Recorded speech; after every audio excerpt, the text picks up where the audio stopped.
References file करके इस अदलिया को अंडरमाइन करने की कोशिश की गई तो इंशाल्लाह ये कॉन्स्टिट्यूशन एवेन्यू पे आपको एक काले कोटों की फौज नजर आएगी। हम नहीं चाहते कि हमारा सिस्टम डिरेल हो, हम चाहते हैं कि चीजें आगे बने। पाकिस्तान के लॉयर्स हमेशा इंडिपेंडेंट ऑफ जुडिशरी के साथ हैं। अगर हमने रिफॉर्म ना की, अगर हमने कड़वे फैसले ना किए तो फिर 3 साल क्या, उसके बाद भी फिर खुदा न खास्ता हमें IMF जाना पड़ेगा।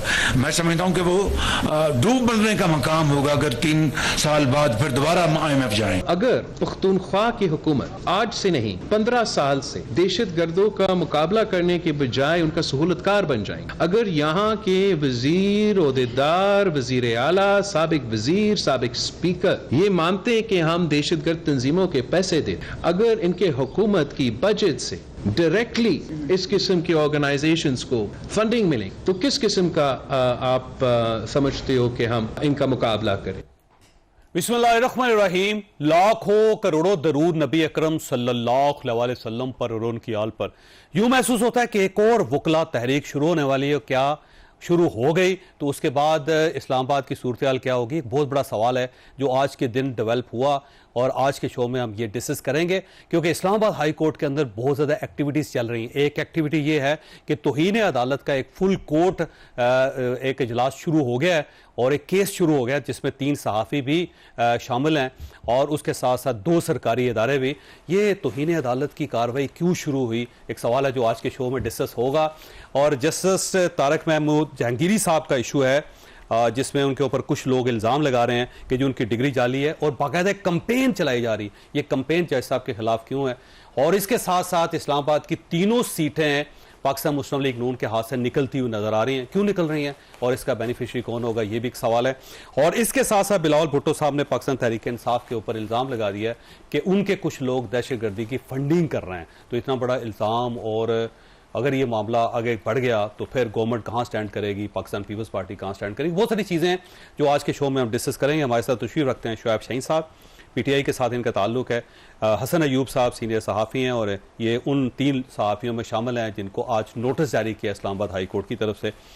और सेनेटर मौला बख्श चांडिया साहब हमारे साथ तशरीफ रखते हैं, पाकिस्तान पीपल्स पार्टी के साथ इनका ताल्लुक है। चांडिया साहब ये फरमाइएगा सर, ये वकला की तहरीक चलने लगी है क्योंकि आज वकला ने ओपनली ऐलान कर दिया है और उसके साथ साथ जो इस्लामाबाद हाई कोर्ट का आज फुल कोर्ट बैठा जिसमें 7 जजेस है, 1 जज साहब नहीं बैठे, और ऐसा लगता है कि जैसे वो गवर्नमेंट को कटहरे में खड़ा करना चाहते हैं। अंदर गवर्नमेंट, बाहर वकला, कहां होगा पाकिस्तान? आप सही कह रहे हो। मैं बड़े दिनों से ये सोचता रहता हूं और मुझे नजर भी ऐसा ही आ रहा है। जनरल अयूब खान ने, जियाउल हक ने और अभी हमारे क्या नाम है PTI के सरबराह ने जो रास्ता अख्तियार किया है उसमें कोई इदारा अभी महफूज नहीं रहा। सियासत के इक़दार ही तब्दील हो गए। जो बातें सियासत में बिद्दत थी अब वो सियासत में कारनामा समझा जाता है। तो अभी खान साहब शुरू हुए, किस इदारे को छोड़ा है इन्होंने?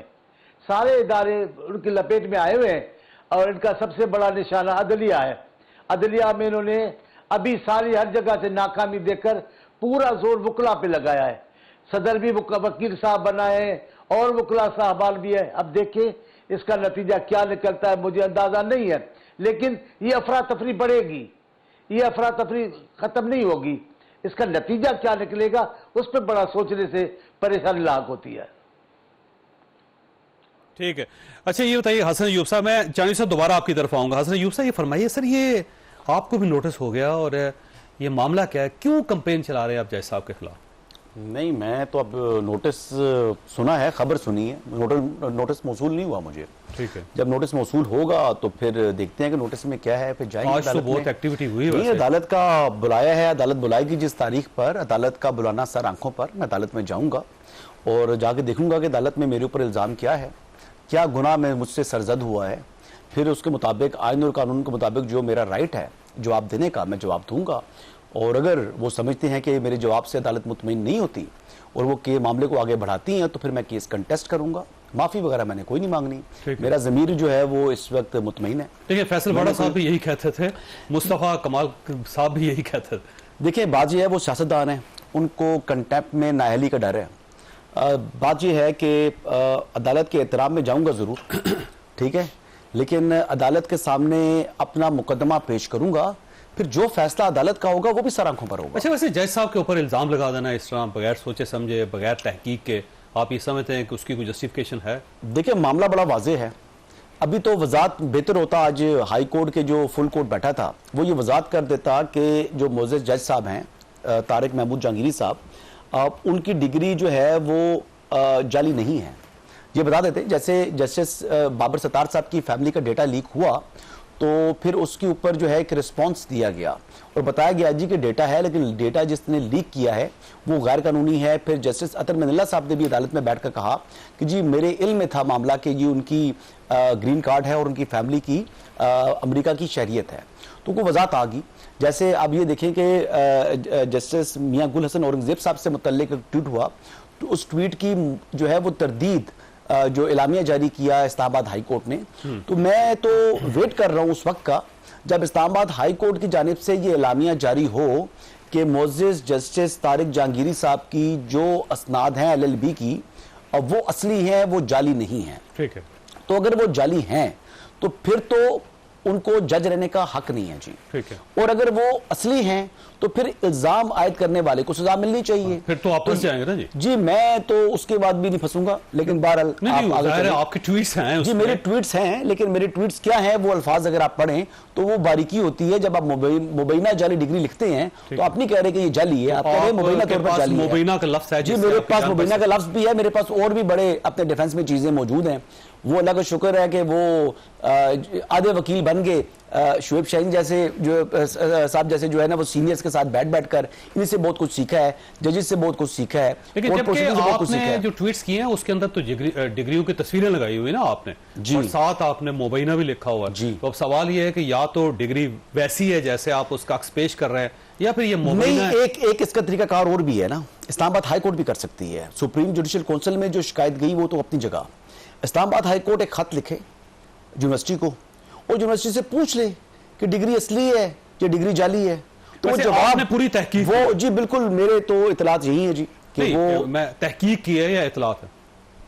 जी मेरी तहकीक भी है जी। आपकी तहकीक? जी मेरी तहकीक है। और आपने यूनिवर्सिटी से पूछा है? फिर जी मैंने जहां से भी पूछा है। जाहिर है यूनिवर्सिटी के अलावा यूनिवर्सिटी से पूछा है। आपको अपना सोर्स डिस्क्लोज नहीं करते। आपने किससे पूछा? जिस आदमी ने लेटर लिखा है, जिसका खत है, जिसके पास इन राइटिंग मौजूद है, वो डॉक्यूमेंट मेरे पास मौजूद है। ठीक है, ये आपके पास सबूत सारे? मेरे पास डॉक्यूमेंट्स मौजूद है जी। ठीक है, लेकिन ये चौथे जज हैं इस्लामाबाद हाई कोर्ट के जिनके खिलाफ ये एक्टिविटी इस टाइप की हो रही है, तो सिर्फ इस्लामाबाद हाई कोर्ट के ऊपर इतनी नवाज़ात क्यों है? नहीं नहीं, आप अब वो जज साहब एलिवेट होकर सुप्रीम कोर्ट ऑफ पाकिस्तान आ चुके हैं और उनके खिलाफ भी शिकायत आई है। उनकी बेटी का मामला जो है, जिसमें मुबैना तौर के ऊपर जो उसके हवाले से जिक्र है कि जी उनकी बेटी ड्राइव कर रही थी और जिस आदमी की डेथ हुई है उसके लवाहिकीन प्रेस क्लब में आकर जो है एहतजाज कर रहे हैं। फिर आपके इस्लामाबाद पुलिस का भी रिस्पांस आ चुका है।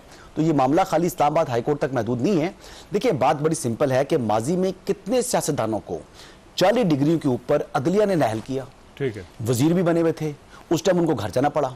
तो अगर अभी सपोजिटली मैं बात कर रहा हूं मुबैना तौर के ऊपर, अगर ये 4 दिहाइयों के बाद भी अगर 4 दिहाइयों के बाद भी चीज सरफेस पर आ जाती है कि डिग्री असली नहीं है, जिस बुनियाद के ऊपर मुअज़्ज़ज़ जज साहब जो है वो आईनी अदालत के जज बने हुए हैं, अगर वो बुनियाद ही दुरुस्त नहीं है तो उसके ऊपर जो ताबीर होने वाली इमारत किस तरह कायम रह सकती है? अच्छा शुएब साहब, ऐसे ये सारी नवाज़ात जो हैं इस्लामाबाद हाई कोर्ट के ऊपर क्यों हैं?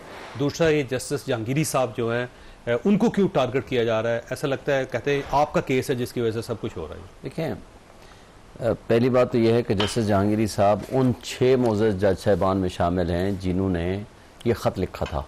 ये उनका सबसे बड़ा गुनाह है। नंबर 2, उसके अंदर वो इंस्टांसेस भी लिखे हुए हैं जो बेडरूम के कैमरे मिले थे और वो रिपोर्टली वो उन्हीं से रिलेट करता है। दूसरी बात, आपने देखा 10 मई को या 12 मई 11 मई को उन्होंने ज़मानतें दी थी इमरान खान साहब को। उस दिन से लेकर आज तक उनकी ट्रोलिंग हो रही है और उनके ख़िलाफ़ इस तरह की साजिशें हो रही हैं। ये आपने दुरुस्त फरमाया, मोहसिन कियानी, बाबर सत्तार, जस्टिस जहांगीरी, अरबाब ताहिर, इनके खिलाफ तो मुस्तकिल चल रहा है। और ये केस कहाँ से शुरू हुआ? वो टेरियान वाला जो केस है, और ये 9th में भी नहीं हुआ था, उससे पहले की बात है। मोहसिन कियानी के ब्रदर निस्बती को उठा करके अगवा करके उनको इलेक्ट्रिक शॉक्स लगाए गए। इनके बेडरूम में कैमरे लगाए गए और जस्टिस सरबाब ताहिर साहब को हॉस्पिटलाइज्ड रहे और इतना प्रेशराइज किया। और ये सब कुछ जो कुछ हो रहा है, बाबर सत्तार साहब की तो अभी तक वो जो कुछ कर रहे हैं उनके पास अभी, अच्छा उस वाक़े के बाद भी ऑडियो लीक्स वाला केस है बाबर सत्तार साहब के पास, उनके खिलाफ इस तरह की प्रोसीडिंग शुरू हुई। जहांगीरी साहब के पास चूँकि हमारा पिछले 3-3.5 महीने से 4 महीने से वो केस है, हमारा केस है ट्रिब्यूनल वाला। अब इन्होंने पहले क्या कोशिश की, पहले कोशिश की कि किसी तरीके से ट्रांसफर करवा लें। जब वो ट्रांसफर करने में नाकाम हो गए तो उन्होंने ये हरकतें शुरू कर दी। तो इस तरीके से ये हरकतें करके आप उनको स्कैंडलाइज करके उनके खिलाफ हरकतें, अच्छा मैं कहता हूँ, अच्छा फिर ऐसे जजेस के खिलाफ क्यों करते हैं? ये जजेस आज तक तो मोतबर तरीन थे और आज ये मतून हो गए हैं। अच्छा जिस जज साहब की ये बात कर रहे हैं चीफ जस्टिस शहजाद गेबा साहब, वो भी उस वक्त गलत हो गए कि जिस वक्त चीफ जस्टिस बन के उन्होंने इंडिपेंडेंट फैसले किए, जब उन्होंने तौहीन अदालत की कार्रवाई शुरू की, जब जस्टिस जज अब्बास की प्रोटेक्शन के लिए वो खड़े हो गए, जब उन्होंने खुल के कहा कि एस्टेब्लिशमेंट हमारे रास्तों में रुकावटें पैदा कर रही है, उन्होंने लिख के दिया सुप्रीम कोर्ट के कि ये रास्ते में रुकावटें जो है सबसे बड़ी हमारी एस्टेब्लिशमेंट। सवाल बनता है कि क्या जजेस को जवाबदेह नहीं होना चाहिए? कौन कहता है नहीं होना चाहिए? देखें, आपने अगर किसी कोई भी कंप्लेनेंट है वो भेज दे जुडिशियल कमीशन को, जुडिशियल काउंसिल को, let the judicial council should decide. लेकिन आप उनकी मुनज्जम साजिश के तहत उनके खिलाफ एक मूवमेंट चलाएं, आप तरीकाकार ऐसा मुकर्रर करें। कैंपेन किसने चलाई है? देखें आपके सामने, देखें पहली बात पीटीए को बुलाया गया है, देखें पहली बात तो यह है, देखें पहली बात तो यह है कि जो कुछ उन्होंने किया था फैसल बाटा और 10, 12, 15, 20 बंदे एक हफ्ते के अंदर, एक हफ्ता नहीं, एक दिन के अंदर 15 प्रेस कॉन्फ्रेंसेज आ गई। और जिस तरह उन्होंने हरकतें शुरू की, प्रेस कॉन्फ्रेंस का जिक्र कर रहे हैं सर, ये दो है ना, वो रऊफ हसन साहब वाली प्रेस कॉन्फ्रेंस, मैं उसकी बात कर रहा हूं, साथ बैठे हुए और जो साथ बैठे, लेकिन इन्होंने नहीं कहा जी। हाँ ये बात रोकते भी रहे उसको। एक बात आपको बता दूं, जो कुछ ये कर रहे हैं ना जी, ये किसी भी मुहज़्ज़ब मुल्क में इस तरह नहीं हुआ करता। ये पहली बात ने कहा, सुने सर, आप रऊफ हसन साहब, रऊफ हसन साहब की बात को टाइम दें, चीफ जस्टिस पाकिस्तान के बारे में कहा, वो थोड़ा सा आप रऊफ हसन साहब की बात को साइड पे रखें। कल चीफ जस्टिस काजी भाई से सिंपल कहता उनको साइड पे, मैं 2 बंदों का जवाब दूं या एक बंदे का जवाब दूं, मुझे सिर्फ ये बता दें। सिंपल जवाब दें, आप मुझसे पूछें मैं आपको जवाब दूं। पहली बात ये है कि मैं आपको कुछ चीजें आपको वाज़ेह तौर पर बताना चाहता हूँ। जो कुछ हो रहा है इसके पीछे एस्टेब्लिशमेंट का रोल है, उनके पीछे ये कठपुतली हुकूमत बैठी हुई है, इनका रोल है। एक सवाल और जिस अंदाज से ये मुनज़्ज़म साजिश के तहत जजेस को मुलायम कर रहे हैं, आज जो फुल कोर्ट हुआ है वो ठीक है ना? 100% ठीक है। अच्छा, ये फुल कोर्ट जो है ना, इसका ऐलान जस्टिस आमर फारूक साहब ने कहा है, जिनको रऊफ हसन साहब ने क्या कहा था उस वक्त? देखिए मैं एक बात बता दूं, बिल्कुल हम रऊफ हसन साहब ने, मैं पहले भी आपके सामने वजाहत दे चुका हूँ, अल्फाज का चुनाव दुरुस्त नहीं था, लेकिन अगर उनका किसी एक जज के मुताल्लिक एतराज है तो वही जज आज ये फैसला कर रहे हैं ना कि फुल कोर्ट होना चाहिए। जज की बात नहीं है, 7 जज बैठे हुए हैं ना, 7 जज बैठे हुए हैं। चीफ जस्टिस ने फैसला किया, फैसला वो अकेले नहीं करते, उसकी या कंसेंट होती है या बाकी जजेस का इंडिपेंडेंट नोट होता है, लिहाजा वो पूरे बेंच का फैसला होता है। ब्रेक के बाद दोबारा हाजिर होता है।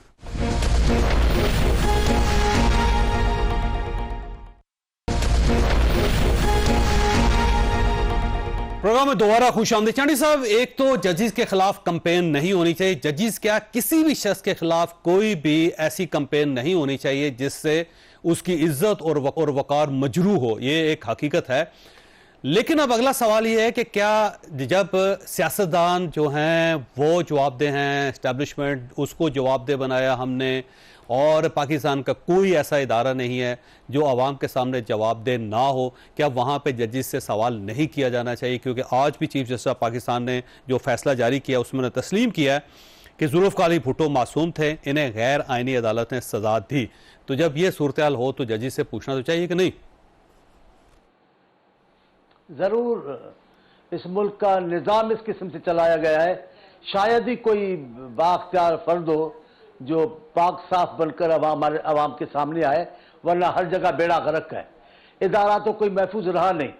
एक इदारा महफूज था, अफवाज पाकिस्तान का, उसका अब खान साहब की सियासत ने क्या हशर किया है। मैंने तो कभी अफवाज पाकिस्तान को लाठियां मारते नहीं देखा कि वो गाड़ियों में जा रहे हैं, उनको लाठियां मारो, डंडे मारो, लानते भेजो, इस अंदाज से गालियां दो मैंने तो कभी नहीं देखा।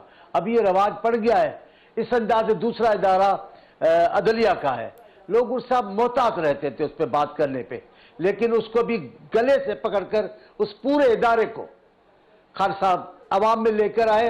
अच्छा हुआ या बुरा हुआ ये तो आगे वक्त बताएगा कि ये फैसले दुरुस्त थे या गलत थे, लेकिन यह है अचंभे की बात। और कभी किसी को ताकत नहीं थी और अभी ताकत मिल गई है। आप देखें अदलिया अब क्या करती है, अदलिया जवाबदाह हो गई है, कटहरे में खड़ी है पहली बार। कई लोग इससे सूरत हाल से खुश भी हुए हैं, लेकिन कई लोग परेशान भी है कि माहौल अगर इस अंदाज से होगा तो रियासत के बखे उधर जाएंगे। लेकिन क्या करें, ये वक्त का फैसला है। अगर खुद जुल्म करते रहे तो अब जुल्म भी बर्दाश्त करना होगा। खुद एहतसाब करते हैं नंगा और जालमाना एहतसाब, तो वक्त तो बदलेगा, खुद को भी कटहरे में आना होगा और इस एहतसाब का खुद को भी जवाब देना होगा। मैं जिस अंदाज से बात कर रहा हूं आप खूब समझते हैं, लेकिन मैं फिर कहता हूं इस पूरी सूरत हाल का जिम्मेदार खान साहब है। खान साहब ने इस मुल्क के इदारों का इस अंदाज से हशर कर दिया है कि किसी को पता नहीं चलता। लेकिन कई लोग कहते हैं भाई ये खुदा का फैसला है, इदारों ने भी जब जिसको चाहा नंगा कर दिया है, अब वक्त आया है, अब वो भी खुद जवाबदाह हो गए। दुरुस्त क्या है ये वक्त फैसला करेगा, लेकिन ये तय है कि साहब एक यहाँ पे एक और सवाल बनता है कि वो कहा जाता है कि जब तक तो जज साहब गवर्नमेंट के लिए एक्सेप्टेबल होते हैं तो उनका अगर कोई जुर्म भी हो, उनकी अगर कोई गलती भी हो, अगर उनकी कोई कोताही भी हो, स्टेट खामोश रहती है। लेकिन जो ही उन्हें यह महसूस होता है कि हमारी मर्जी के खिलाफ फैसले हो रहे हैं तो फौरी तौर पर उनकी डिग्रियां निकल आती हैं। ये आपकी दुरुस्त बात है, मैं इससे इख्तिलाफ नहीं करता। लेकिन कई जजेज हैं जिन्होंने, और बड़े मोहतरम है, उनके नाम बड़े इज्जत वाले हैं, आज भी वक्त गुजरने के बाद उनके नाम लिए तो लोग एहतराम से करते हैं। ऐसे भी गुजरे हैं, उन्होंने तब भी इख्तिलाफ किया। आज कई लोग हैं सुप्रीम कोर्ट से, हुकूमत पाकिस्तान से इख्तिलाफ करते रहे हैं, उन्होंने सियासतदानों को भी। लेकिन अगर उसमें इंसाफ का पहलू नजर आएगा तो लोगों को काबिल बर्दाश्त हो जाएगा। लेकिन हमारे यहाँ ऐसा नहीं हुआ। हमारे यहाँ इनकलाब लाने वाले अदलिया में जैसे हमारे चौधरी साहब तखार साहब थे, लेकिन उन्होंने आते ही जो फैसले किए, जिस अंदाज से जानिबदारी की, तो आप देखिए खुद को भी बर्दाश्त करना होगा। लेकिन मैं समझता हूं कि कोई इदारा हिसाब एहतसाब से बालातर नहीं है, कोई इदारा इंसाफ से बालातर नहीं है। एहतसाब होना चाहिए, इंसाफ होना चाहिए, लेकिन होना नहीं चाहिए, दिखना चाहिए कानून और आइन की बालादर से। जी जी जी बिल्कुल सही बात है चांदी साहब, उसमें कोई शक नहीं, इंसाफ होता हुआ नजर आना चाहिए। वैसे हसन अयूब साहब एक परसेप्शन है, परसेप्शन ये है कि जहांगीरी साहब ने क्योंकि इस्लामाबाद के 3 MNA से फॉर्म 45 मांग लिया जी, और ये एक ऐसा जुर्म है कि जिसके बाद अब बर्दाश्त नहीं किया जा रहा, उनको गवर्नमेंट बर्दाश्त ही नहीं करे, क्योंकि गवर्नमेंट के 3 MNAs निकल जाएंगे, उसमें शुएब शाहीन साहब बैठ जाएंगे जाके, और इनका रास्ता रोकने के लिए जहांगीरी साहब को जो उनको बात सुनकर ना शुएब शाहीन साहब भी चेहरे पर मुस्कुराहट आ रही है, बड़ा कंट्रोल करने की कोशिश कर रही है, लेकिन ये बैठ जाएंगे तो इस बात पर खुशी आई उनको। देखिए जी, अगर ये जीते हुए हैं तो उनको बैठना चाहिए, पहली बात तो ये है। दूसरी बात ये है कि अगर नहीं जीते हुए तो फिर नहीं बैठना चाहिए। अब जो आप डिग्री की बात कर रहे हैं, ये मामला इसका नहीं है जी। अगर आप याद करें तो साकिब निसार साहब की अदालत में सुप्रीम कोर्ट ऑफ पाकिस्तान के अंदर वकला की जाली डिग्रियों वाला केस चलता रहा है और हम लोग उसको रिपोर्ट करते रहे हैं, जिसमें मुतअद्दिद वकला की जाली डिग्रियां निकली। और फिर उस मामले में सुप्रीम कोर्ट का हुक्म था पाकिस्तान बार कौंसिल को कि तमाम वकला की जो डिग्रीज हैं इनकी वेरिफिकेशन की जाए। अब बात यह है कि क्या ये स्क्रूटनी से गुजरे हैं पाकिस्तान बार कौंसिल की जो मौजूद जज साहब हैं, तो वो भी बता दें। लेकिन मैं बता रहा हूँ कि तरीका बड़ा सिंपल है कि अगर हाई कोर्ट ही जो है, इस्लामाबाद हाई कोर्ट ही खत लिख ले यूनिवर्सिटी को और उससे पूछ ले कि जनाब कि ये जज साहब ने जो डिग्री दी हुई है ये डिग्री असली है या ये असली नहीं है, दोनों में एक सूरत तो जवाब आ जाएगा यूनिवर्सिटी का, और वहां से दूध का दूध और पानी का पानी हो जाएगा। दूसरी बात जो कर रहे हैं, जो एलिगेशन लगा रही है कि जी जजेस, लेकिन वैसे जब जज बनता है तो NOCs लिए जाते हैं हर जगह से, शायद ही पाकिस्तान का कोई इंटेलिजेंस एजेंसीज जो है वो, और ये वो जज हैं जिसका यूनानिमस फैसला हुआ था सब लोगों ने, और पार्लिमानी कमेटी ने भी यूनानिमसली उसको अप्रूव किया था। बात ये है कि बात मैं करूंगा तो बात फिर बड़ी तल्ख है। हमारी जुडिशरी के अंदर इस्टेब्लिशमेंट के कितने प्रॉक्सीज बैठी हुई हैं? आप क्या समझते हैं कि वहां पर प्रॉक्सीज नहीं बैठी हुई? कितने लोग आए हैं? एक तो इनको तो नहीं कहा जा सकता। एक जज साहब तो इसलिए नहीं एक जज कहा साहब जा तो आज सकता दुनिया में कि नहीं अब रहे। तो- एक जज साहब आज दुनिया में नहीं रहे, उनका जो है ताल्लुक चकवाल से था। He is no more in this world. पहले हाई कोर्ट के जज रहे, फिर रिटायरमेंट के बाद उनको सुप्रीम कोर्ट लेकर आए जस्टिस आसिफ सईद खोसा साहब। उनके बारे में भी बड़ी वाज़ेह ये चीज़ें होती थी। अब देखिए कि जस्टिस मज़ार अली अकबर नकवी साहब जो हैं, उन्होंने मुशर्रफ ट्रीजन केस का फैसले को क्या किया था, लेकिन बातें और आगे बढ़ जाएंगी। फिर जो प्रोसिक्यूटर थे मुशर्रफ ट्रीजन केस में परवेज मुशर्रफ के खिलाफ, वो मोअज़्ज़ज़ जो है वो साहब भी मोअज़्ज़ज़ जज साहब बन गए। तो बात ये है भी वकील जो तो सीनियर नहीं, वकील है, लेकिन वो उन्होंने किया क्या था, उन्होंने किया क्या था, अगर उसका परवेज प्रोफाइल मुशर्रफ मैच करता है तो बन सकता है। उनका प्रोफाइल जो था कि परवेज मुशर्रफ के खिलाफ वो प्रोसिक्यूटर थे, जब वो अदालत में आए तो उन्होंने परवेज मुशर्रफ के हक में दलाइल देने शुरू कर दिए। फिर उनको रोका सेठ वकार साहब ने कि भाई आप क्या कर रहे हो, और वो फिर हाई कोर्ट के जज बने हुए हैं आजकल। तो भाई बात ऐसी है, कोई ऐसी चीज़ कोई हकीकतें ऐसी हैं। लेकिन बात जो शुएब शाहीन साहब ने की थी उस बात का मैं ज़रूर जिक्र करना चाहूँगा कि शुएब भाई ने कहा कि 6 जजेस ने जब ख़त लिखा तो ख़त लिखने के बाद उनके खिलाफ मामला हो गया, तो 6 जजेस ने मिलकर इकट्ठे ख़त क्यों लिखा? को प्लानिंग की है, इकट्ठे होकर जनाब साहब ने दस्तखत किए ना, कुछ जजेस की नई यूनियन बनी हुई है। सवाल तो ये भी पूछने वाले ना, नहीं वो सही तो फोरम में इंफरादी तौर पर काम करते हैं ना सर, ये जज अच्छा तो इंफरादी तौर पर काम करते हैं। होनी चाहिए। देखिए यूनिटी जजेस जो हैं वो इंडिविजुअल कैपेसिटी में काम करते हैं। जब बेंच के अंदर भी जज बैठा होता है ना, तो उसका फैसला अपना इंफरादी होता है। वो नहीं कहता कि मैं मुत्तफिका फैसला दे रहा हूँ, वहां पर वो अपना माइंड एक्सप्रेस करता है और वो कहता है जनाब ये मेरा डिसीजन है कि मैं इस जो केस है इसको डिसमिस कर रहा हूं, या मैं जो एप्लीकेशन है इसको मंजूर कर रहा हूं, या मैं अपील को मंजूर अलाउ कर रहा हूं या नहीं कर रहा।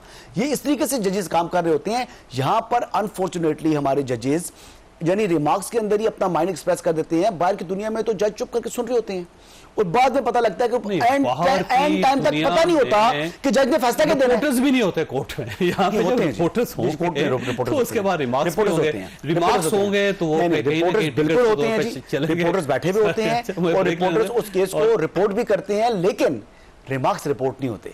ठीक है, जिस तरीके से हमारे यहाँ जो है रिमार्क्स का ट्रेंड चल पड़ा है ना, बाहर जो सवाल करते हैं वो रिमार्क्स नहीं देते, वो खामोश सुनते। अच्छा वैसे शेख साहब आपके पास एक सवाल है कि अब तो ऐसे महसूस होता है कि जो केस है आपका वो डे बाय डे चलना शुरू हो गया है, रोजाना की बुनियाद पे हेयरिंग होगी, कल से उसका स्टार्ट हो जाएगा, तो कितने अरसे में आप महसूस करते हैं कि आप MNA का हल्फ उठा सकते हैं? छोटी सी ब्रेक के वो दोबारा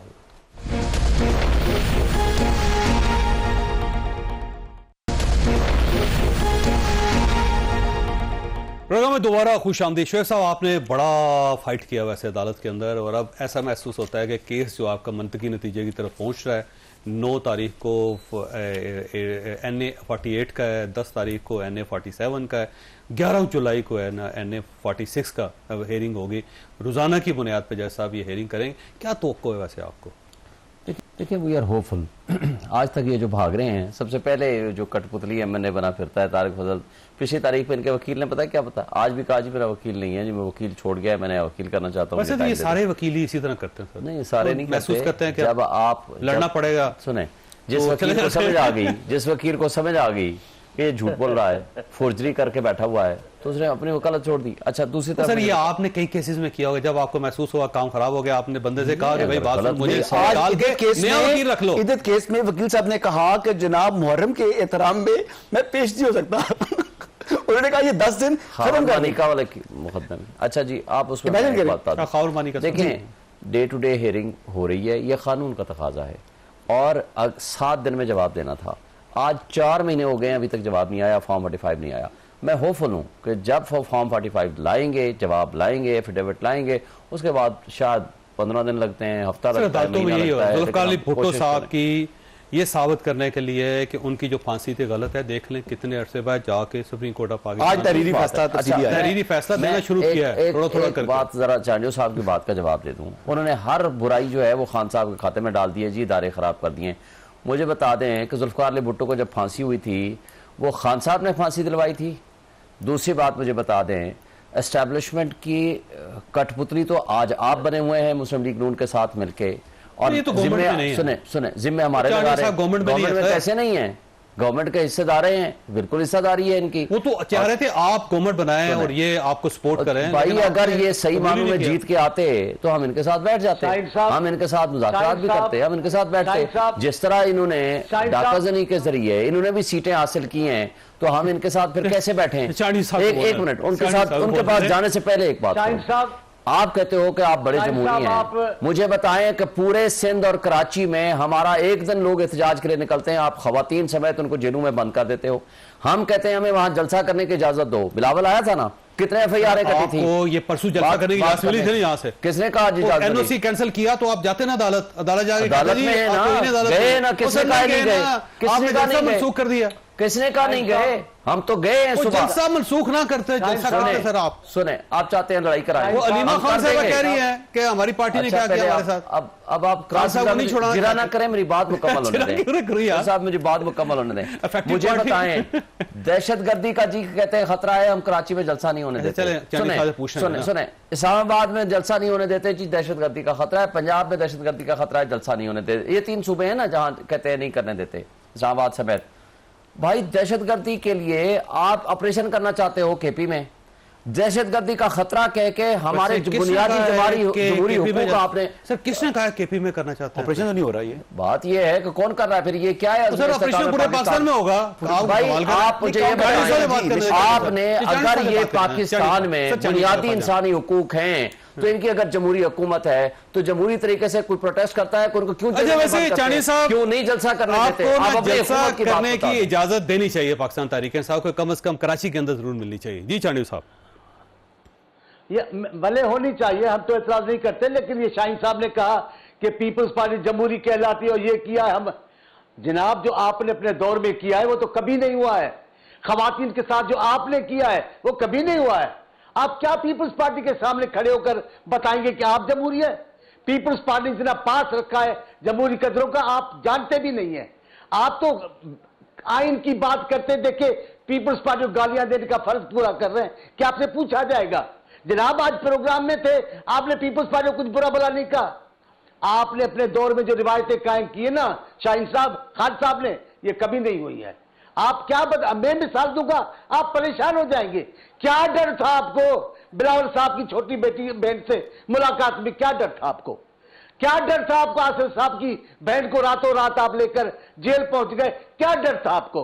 जो खुद जाती रही है केसेस पर, पेशियों पर, आप उनसे डर रहे हैं। आपने रिवायत अच्छी नहीं की, आपको मुंह पे बात लगती ही नहीं कि आप कानून, आइन और इंसाफ और हुकूक इंसानी की बात करें। आप जानते ही नहीं है। आपको वफादारी दिखानी है, जरूर दिखाएं। आपने क्या किया है अपने एहतजाजों में और मुजाहिरों में? आप बताएं, आपने कौन सा पास रखा आइन का और कानून का? आपने गुंडागर्दी चलाई, लाठियां लेकर आए, हमारे लोगों के खिलाफ आपने एफआईआर काटी है सिंध में, कराची में। जरूर काटेंगे जो आपने किया। साहब आप बताएं, हमारे के खिलाफ आपने हलीम आदिल शेख के खिलाफ सैकड़ों एफआईआर काट दी। हमारे वर्कर्स जब वहां एहतजाज के लिए निकलते हैं आपने उनको जेल में बंद किया। आप मुझे बता दें, आपके बिलावल भुट्टो साहब इस्लामाबाद में एहतजाज के लिए आए, उन्होंने पूरा प्रोग्राम किया, पूरे आप पंजाब से गुजरे, एक एफआईआर बता दें हमने आपके खिलाफ काटी हो। जी चांडिल साहब, चांडिल साहब तो आपका जिनकी बात आप कर रहे हैं, सुने, जिनकी बात आप कर रहे हैं, अगर करप्शन केसेस में आपके लोगों को उठाया गया तो वो आज भी नैब के चेयरमैन आपकी हुकूमत के इस वक्त कमीशन के सरबराह हैं। उसमें हमारा कोई रोल नहीं था। हम चाहते, मुझे बताए कितनी पुलिस ने एफआईआर काटी हैं? आपने तो वहां जीना बहाल किया हुआ है हमारी पीटीआई का, आप उनको निकलने नहीं देते। हमारा प्रेसिडेंट है हलीम आदिल शेख, कितने एफआईआर आपने उसके खिलाफ काटी है? 5.5 महीने उसको आपने जेल में बंद किया है। और हालांकि किसी लिहाज से हमारा वर्कर, हमारे से ज्यादा हमारा जो वर्कर है वो सबसे ज्यादा। चांडिल साहब को बोले देना, बात तो मुकम्मल करने दो। शाहीन एक्सप्रेस हो गए आज, तो आप शाहीन एक्सप्रेस की तरह बोल रहे हैं। जनाब आज शाहीन साहब आज 100% पीटीआई के लग रहे हैं। ये इन्होंने तय किया हुआ था, अभी तक मुझे तो पता है।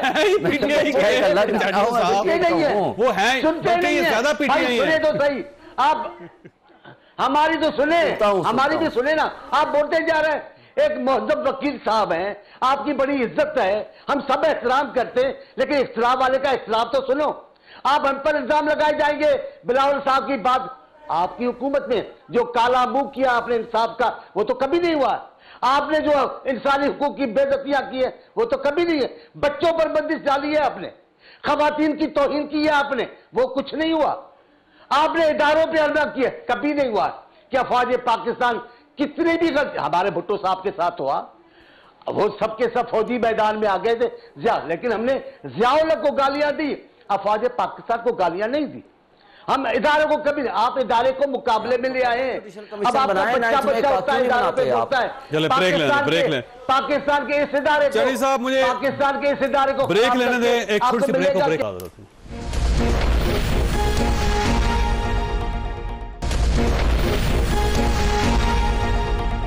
प्रोग्राम में दोबारा खुश आमदीद। वैसे ये फरमाइए हसन अयूब साहब, ये इस्लामाबाद हाई कोर्ट के अंदर ये जो 3 MNAs हैं इस्लामाबाद के, ये फॉर्म 45 जमा क्यों नहीं करवाता जी? मसला क्या आखिर? आई बिलीव एक ने तो किसी ने कर दी है, आई डोंट नो, शुएब साहब को मालूम होगा, नहीं 45 जमा हो गए हैं। 2 को उन्होंने जुर्माना भी की है आज अदालत ने और ट्रिब्यूनल ने, और उन्होंने कहा है कि आपको मोहलत भी दी है कि आप कल तक जमा कराएं। परसों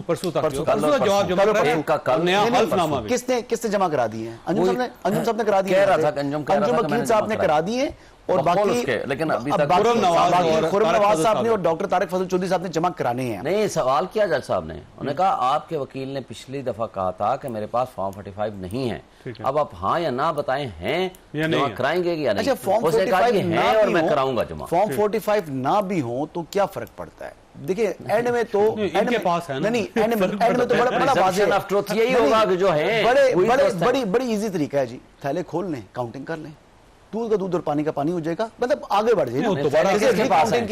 थैले किसके पास हैं? किसके पास तो नहीं होंगे, जरी बात है ना अंजुम साहब के पास होंगे, ना डॉक्टर तारिक फजल चौधरी के पास होंगे, ना अली बुखारी के पास होंगे। आपने तैनात किया था सर, कमाल कर रहे हैं। रिटर्निंग ऑफिसर को आज जुर्माने के साथ आज फिर पेश हुआ, उन्होंने कहा जी जवाब, उन्होंने कहा जी नहीं है, उन्होंने कहा जी वो EMS का रिकॉर्ड वो भी नहीं है, उन्होंने कहा जी अच्छा कल और परसों को 2 दिन का टाइम दिया है कि आप जब जमा भी कराएं और वो जो जुर्माना है वो जमा कर अगर सपोजिटली देखें चीजें तो जो कस्टडी है रिकॉर्ड की, वो तो इलेक्शन कमीशन के पास ही होनी है, वो अदालत के पास भी नहीं आ सकती।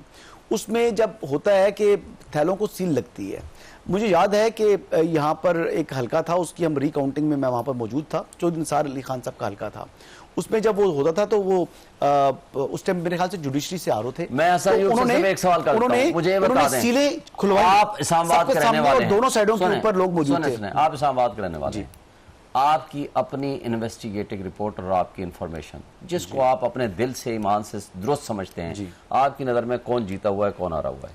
तीन मुल्कों में आप फैसला फिर इन्हीं से करवा लें आप। नहीं फिर फैसला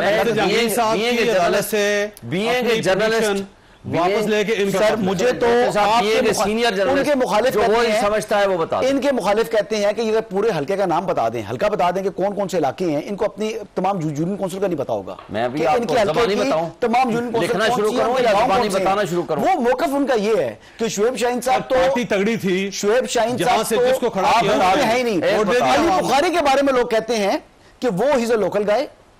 मैं फिर बात पूछिए ना, वो कहते हैं कि ही इज अ लोकल गाय, उनकी रूट्स हैं जिस हल्के का कहे ना। लेकिन शुएब शाहीन साहब के बारे में इल्जाम ये है, इनके मुखालिफ कहते हैं कि इनको अपनी तमाम यूसीज और इनके हल्के के बंदे इनके सामने ले आएंगे। वो तो मियां नवाज साहब नहीं बता सकते सर, लेकिन मैं एक जदाई साहब नहीं बता सकते, इवन इमरान खान साहब अपने हल्के की सारी यूसीज से बता सकते। लेकिन हम एक बात बता दूं, जिस हल्के में वो कह रहा है ना कि मेरा ये घर है, उस हल्के से मैंने उसको हराया है। अच्छा जी, और हर देहात के हर यूनियन काउंसिल से हराया है, मैं गारंटी दे रहा हूं आपको। मौक़िफ़ तो ये है ना, आप मेरे साथ चलें, जा करके एक सर्वे करते हैं, आप मेरे साथ रेफरेंडम करवा लें। अच्छा आप तारीखी हरबों की बात कर रहे थे, मैं एक और बात करना चाहता, तारीखी आप हरबों की बात कर रहे हैं, तो वुकला जो हैं ये डिलेइंग टैक्टिक्स तो यूज करते हैं, लेकिन देखिए शुएब साहब नहीं करते, नहीं शुएब साहब करते होंगे, नहीं करते होंगे। अब जिस तरह वो इद्दत केस में खावर मानेका के वकील ने कहा जी मुहर्रम के एहतराम में मैंने नहीं आना। अच्छा एक केस ऐसा था जिसमें इमरान खान साहब की मेडिकल रिपोर्ट आ गई और मतलब इट्स वेरी फनी कि उन्होंने कहा जी कि पाइल्स का प्रॉब्लम है, मैंने नहीं आना। अब इस किस्म के हरबे ही था, ये था उसमें उन्होंने पूरा उसका मेडिकल टर्म्स कहीं और निकाल लेना, ऐसा ना ठीक हो। ओ सर यहाँ उस मामले में फेक न्यूज़ चलती रहती है, इस तरह लंबा ताकीद कर देते हैं। 4-5 साल वो प्लेटलेट्स खराब करके प्लेटलेट्स बाहर वाला भी रखा हुआ, ताखिरी अरबे, तो आप ताखिरी अरबे, उसको शामिल ताखिरी कर अरबे जी, देना। मैं कह रहा हूँ ताखिरी अरबे, मैं कौन सा इनकार कर रहा हूँ। वैसे तो वकला को ये नहीं करना चाहिए, अपने क्लाइंट के तो ये बिहाफ करते हैं वकला। पे इस किस्म की ये- दरख्वास्तें नहीं देनी चाहिए सर, वैसे जाती है। चानी साहब ये फरमाइए सर, ये बिलावल भुट्टो साहब ने आज कहा है कि पीटीआई जो है वो दहशतगर्दों की या दहशतगर्दी की फंडिंग कर रही है। सर ये खैबर पख्तूनख्वा के अंदर बैठ के बिलावल भुट्टो साहब का इस किस्म का बयान नहीं देना चाहिए था सर। इसमें डरने की क्या बात है? जो उनका मौक़िफ़ है बहादुरी के साथ रखते हैं, इसमें क्या बुराई है? हम तो छुप छुप के तो बातें नहीं करते, इसमें बात छुपने की क्या बात है? कौन सी जमायत है जो दहशतगर्दों की छांव में गई पख्तूनख्वा जाकर जलसे किए? बताएं। हर पार्टी को बंदिश थी, पीटीआई और एक और जमायत थी, उनको दहशतगर्दों के इलाकों में गए, वहां इलेक्शन की है, वहां से जीते हैं। ये इसमें छुपने की क्या बात है?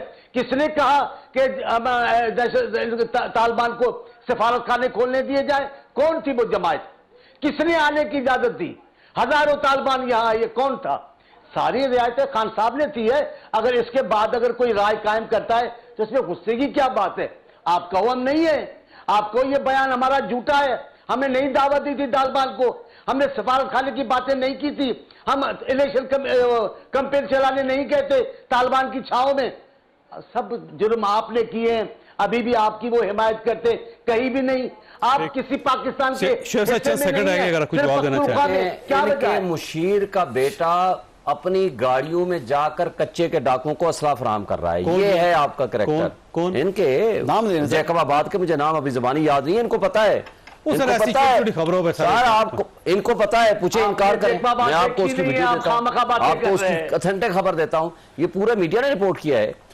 जो इनके मुशीर सिंध के बेटे की गाड़ी में, इनकी वो सरकारी गाड़ी में इनका बेटा असला दे रहा है किनको? कच्चे के डाकुओं को। ये आपका किरदार है। आप अपने मुल्क, अपने सिंध में जो कुछ आप कर रहे हैं, जिस तरह हमारे उनको पर किरदार जुल्म को पूरा तशद्दुद कर रहे हैं, जिस पाकिस्तान तरह जानता कच्चे है। के डाकू को आप हम प्रमोट कर रहे हैं, जाते हैं, आप क्या जानते हैं। समझते हैं आप कि आप जाती इस नहीं तरह है। के इल्जाम तराशियां आप करके चानी साहब, पेपर वक्त में बैठ हो रहा के है। आप उसका जवाब दे देंगे खान साहब के जिम्मे लगा के? भाई रियासी इदारे सारा कुछ ये कर रहे थे बहरहाल जो मुझे- उस वक्त की आपके, मुझे बताएं, वक्त खत्म हो गया वैसे तालिबान शेर की साहब। हुकूमत बनी, बिलावल भुट्टो ने एक विजिट किया वहां? क्या आप अपने हमसायों के साथ ताल्लुकात दुरुस्त करने में कोई रोल अदा किया? आपने भी विजिट नहीं करना। नहीं, क्यों नहीं करते? पाबंदी है। क्यों पाबंदी नहीं है? यूएन आपने एक विजिट करके अपने आपने रिलेशनशिप दुरुस्त नहीं किए। चानी साहब, चानी साहब अगर आपको जवाब देना चाहें। चानी साहब जी।